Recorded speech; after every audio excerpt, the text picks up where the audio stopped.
Well, thank you for joining us on today's Ask the Mayor program.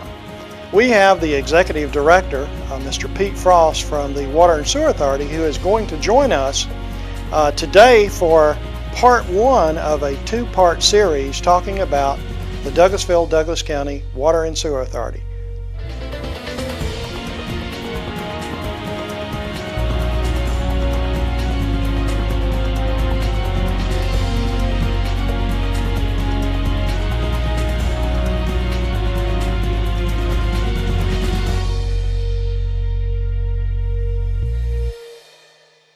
Well, welcome to today's Ask the Mayor program. With me today is a very special guest from the Douglasville-Douglas County Water and Sewer Authority, Mr. Pete Frost, who is the Executive Director. Mr. Frost, thank you very much for being with us this morning. Thanks for having me. I wonder if we could start today's program. There may be some of our listeners that are not familiar with the Water and Sewer Authority. Of course, not everybody uses water. Some people still have wells and septic tanks and things like that.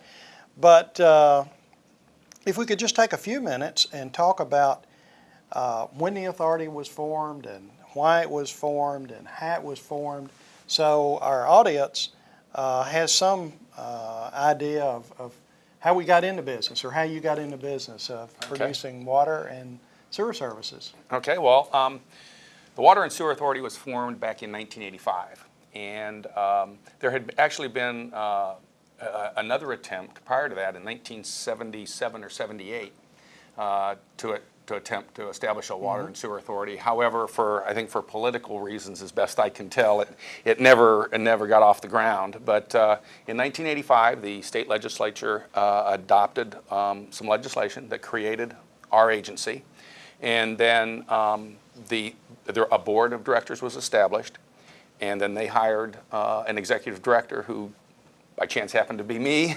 What we did was to purchase the city's water and sewer system, the county's water and sewer system. We borrowed $22 million to pay for those systems, and we got into the water and sanitary sewer business. At that time, at the time we originally got started, our total assets were $22 million. Over the years, that's changed a little bit, and right now we're just under $500 million worth of assets. We started with about 60 employees, and we're now about 190. Budget's a little larger. Problems are a little larger, a little more costly to solve. But that's how we came into being, and then about 2003, 2004, we also got into the stormwater business. One of the things that was happening at that time was that stormwater can have an impact on our water withdrawals and our wastewater discharges. And so we approached the city and the county about taking over that responsibility, and both the city and the county said, yes, you can have that responsibility, and we signed contracts to manage their stormwater, and we're doing that today as well. So now it's water, wastewater, and stormwater services. Well, I can remember those days prior to the Water and Sewer Authority being established, when we would come home in the evening and there was very little water. As a matter of fact, you tried to get your showers and water usage before early evening. Before your neighbor got home. Yes, that's exactly. I can understand. Yeah, I can understand. One of the things that really why we came into existence is that the development of a water system and a sanitary sewer system takes longer than typically the term of an elected official. So what would happen is, one guy would come in and say, I want to get a water and sewer system going.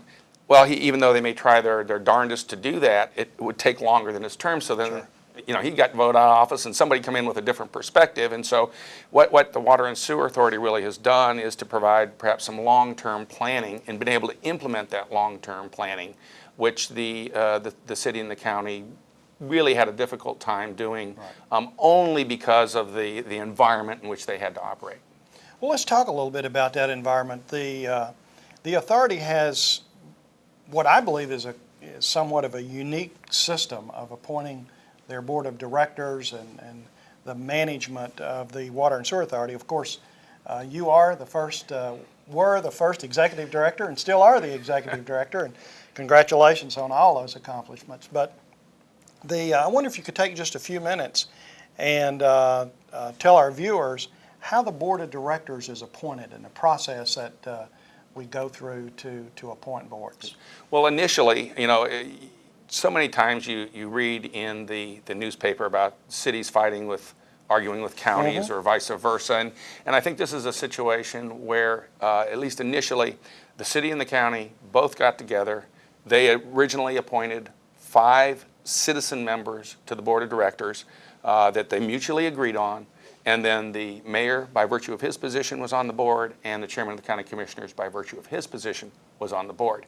Since that time, on an alternating basis, for example, the city will advertise for resumes, reduce it to 3, they send it to the county, and the county picks. The next time, the county takes the resumes, they reduce it to 3, they send it to the city picks. And it's almost like, I'll cut the pie, you pick the piece. The advantage to that is that we have had, have very good board members that are just genuinely interested in the community and the quality of life that we are a component of. And we really have not suffered through shall I say, the politics that many other authorities have had to deal with. I mean, everybody has really been working for a common goal. And I think if there's one aspect of our water and sewer authority that differentiates us from others, it is the fact that everybody has the common goal. Nobody has a hidden agenda. Everybody wants what's best for the community. And I think the work product shows that. Well, it does, and even when you were talking about the board appointments, there are a couple of additional steps that can be taken. For example, if the city sends over a list of 3 names to the county and the county doesn't like any of those names, they can actually send 3 names back to the city. We've never done that. There's a third process.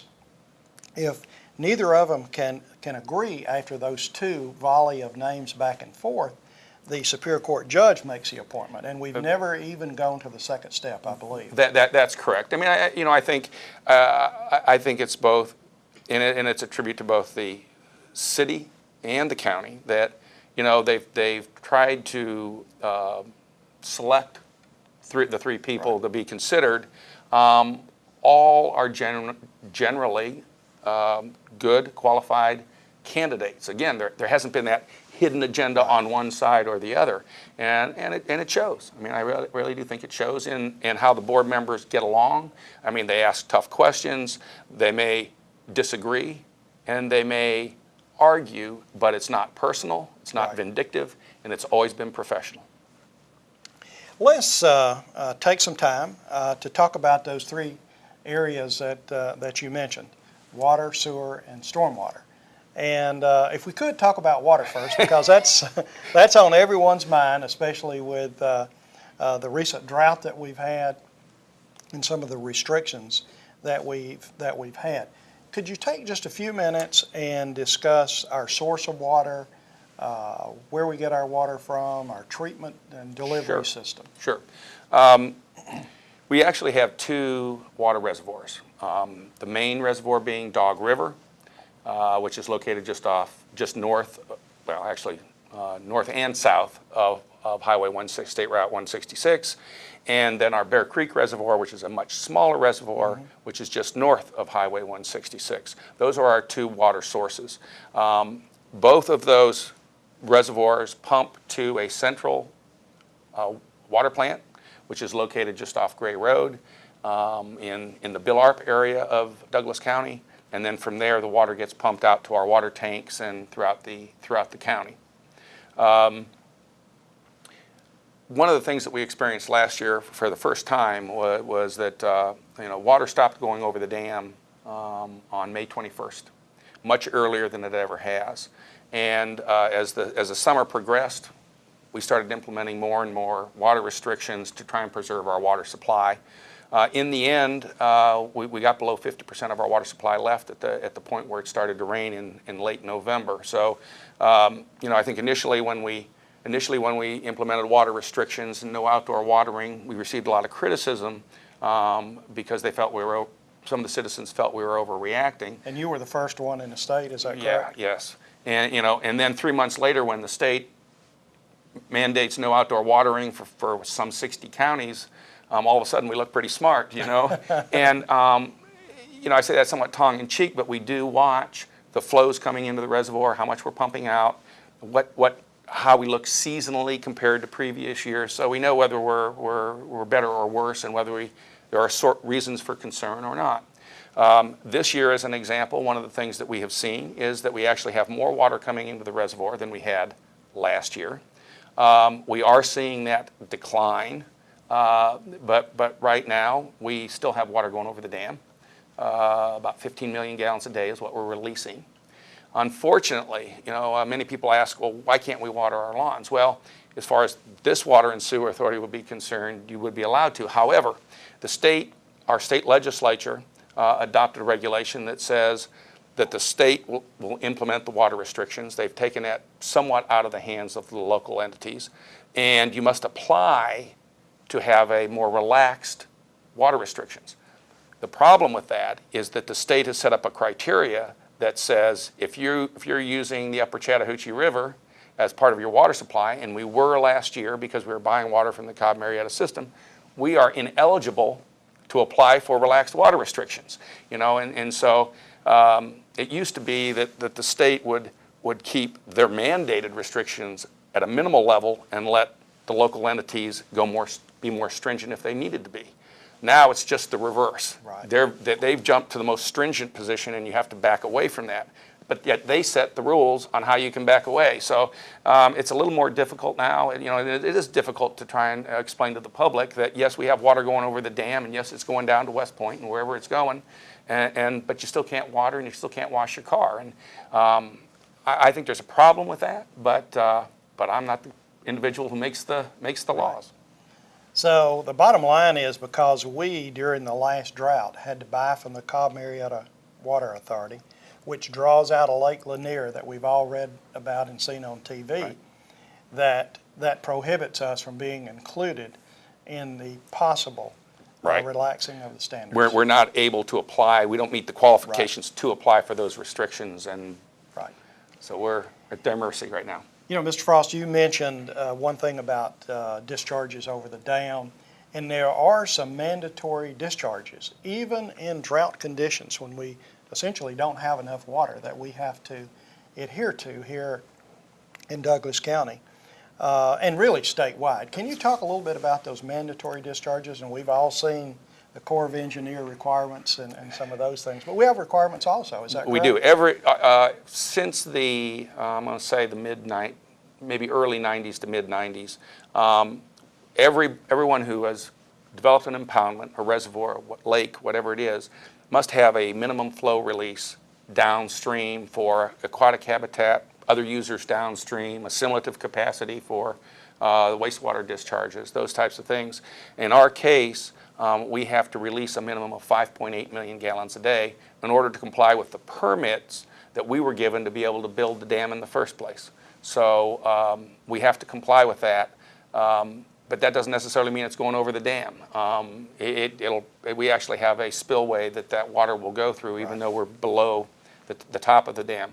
We are required to release a minimum of 5.8 million gallons a day, or the amount of flow coming into the reservoir, whichever is less. Now, you actually came up with what I consider a very innovative process to meet that minimum flow requirements at the toe of the dam, coming out of the new sewer plant. We're going to talk about sewer plants here in a minute, but can you tell our audience a little bit about the scheme, I guess, that you came up with that was adopted by the state that allows us to do some really unique things to meet that mandatory discharge? Sure. Because we are required to release 5.8 million gallons a day, that's 5.8 million gallons a day, at least in the summer months, that we could certainly use. Right. And we are in the process of building a large wastewater treatment plant in the southern portion of Douglas County. And rather than simply discharging that flow to the Chattahoochee River, what we did was apply for a permit to discharge at the toe of our dam at Dog River, so that the water coming out of our wastewater treatment plant isn't going into our reservoir, but in fact will allow us to meet the minimum downstream flow requirements. So again, we can hold that 5.8 million gallons a day in the reservoir when we need to. In the winter months, when we don't need that flow, we'll discharge directly to the Chattahoochee. When we do need that flow, we'll pipe that to the toe of the dam, release it. It maintains the minimum stream flow below our dam, and also meets all the federal requirements. You know, you might say, well, why don't we discharge into our reservoir directly? Believe it or not, the state gave us permission to do that this past year as the flows declined. However, I have a concern really about the unknown. You know, you've read a little bit about the endocrine disruptors. It hit the news a couple months ago, right. and those were the very issues that I was concerned about that may come to be a problem in the future. You know, pharmaceutical products in the wastewater discharges, that type of thing.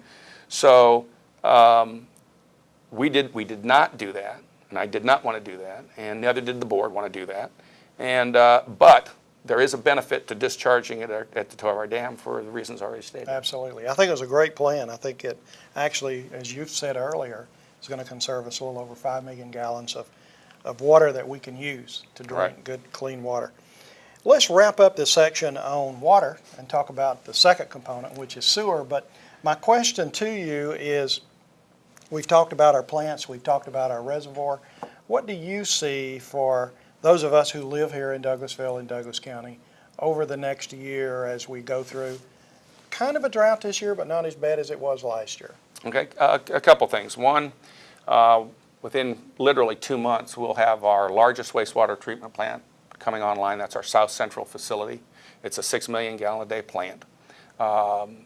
We've already had an open house and had a you know, just an excellent response from the public on that. We had a lot of people there, more than we had anticipated, as a matter of fact.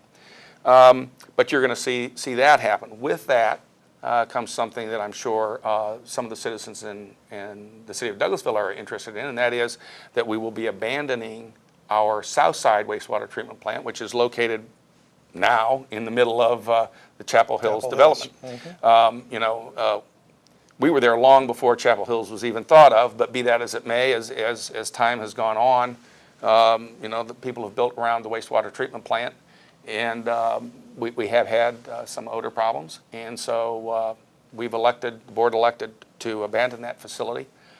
So we will be decommissioning that in the next couple months. That's one of the things that the citizens of Douglasville will see. On the water side, which is probably on everybody's mind, and that is, you know, we are expanding our reservoir.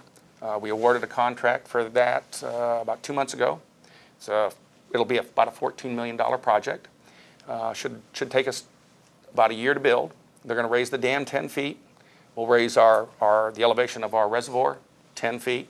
It'll take our capacity from 1.2 billion gallons a day, or 1.2 billion gallons to 1.9 billion gallons.